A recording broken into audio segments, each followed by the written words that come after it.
அனைவருக்கும் வணக்கம். நான் பிரபாகர் ஜோதிடர். ஓம் சிவாய நமக. சிவசக்தி திருச்சிற்றம்பலம். இன்று பிறந்த நாள் காணும் அனைவருக்கும் வாழ்த்துக்கள். இறைவனுடைய அருள் பரிபூர்ணமாக உங்களுக்கு கிடைக்கட்டும். உங்களின் மனம் எதை நீ ஆசைப்படுகிறதோ அந்த ஆசை நிறைவேறட்டும் என்று எம்பெருமான் சிவபெருமானிடம் அடியேன் வேண்டிக் கொள்கிறேன். இப்போ நான் என்ன சொல்ல போறேன்னா, நம் வீட்டில் லட்சுமி கடாசம் எப்போதும் இருக்க தவிர்க்க வேண்டிய சில வழிமுறைகள் சொல்கிறேன். நீங்கள் கருத்தில் கொண்டு நீங்கள் பயன்பெறுங்க. ஒருவருக்கு பணம் கொடுக்க வேண்டும் என்றால், நம்ம வீட்டிலிருந்து பணம் கொடுக்குறோன்னா வாசப்படியில் நின்று கொடுக்கக்கூடாது. கொடுப்பவரும் வாங்குவரும் வாசப்படிக்கு உள்ளே இருக்க வேண்டும். இல்லது வாசப்படியை விட்டு வெளியே இறங்கி தான் கொடுக்கணும். கருத்தில் கொள்ளுங்க. இப்படி நிறைய பேர் தவறு பண்ணுறாங்க. இப்போ தண்ணிக்கு என்ன படம் வராங்கன்னா வாசப்படியிலேருந்தே கொடுப்பாங்க. பால்காரர் வந்தாலும் வாசப்பிலேருந்தே கொடுப்பாங்க. இது போல் கொடுத்தால் பணம் கையில் தங்காது. கருத்தில் கொள்ளுங்க. அதே போல் வீட்டில் எரியக்கூடிய குத்து விளக்கு, காமாட்சி விளக்கு இது தானாக அணையக்கூடாது. அதே போல் ஊதி அணைக்கக்கூடாது.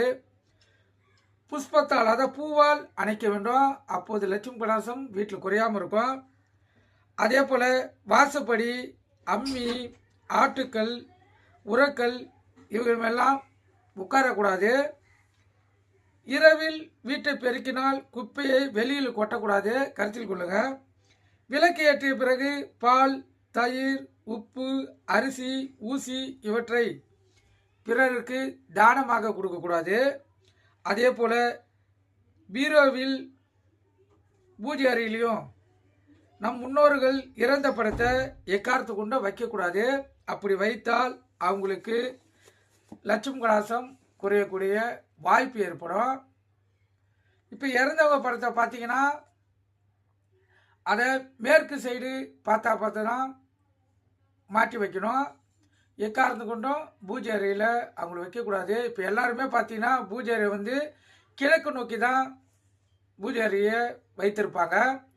கிழக்கு நோக்கி இருக்கக்குள்ள அந்த சாமி படத்தை கூட இவங்களுடைய, அதான் இறந்தவருடைய முன்னோர்களுடைய போட்டோ வைத்தால் அது லட்சுமி கடாசத்தை தடுக்கக்கூடிய வாய்ப்பு ஏற்படும். இறந்தவங்க படம் எப்போதும் மேற்கு சைடு தான் இருக்கணும். ஏன்னா மேற்கு சைடு அந்த அதிபதி பார்த்தீங்கன்னா யம தர்மராஜா தான் மேற்கு சைடு அதிபதி. அதனால் மேற்கு சைடு பார்த்து தான் இறந்தவருடைய படம் இருக்கணும். நீங்கள் கருத்தில் கொண்டு நீங்கள் பயன்பெறுங்க. நன்றி, வணக்கம். வாழ்க வளமுடன்.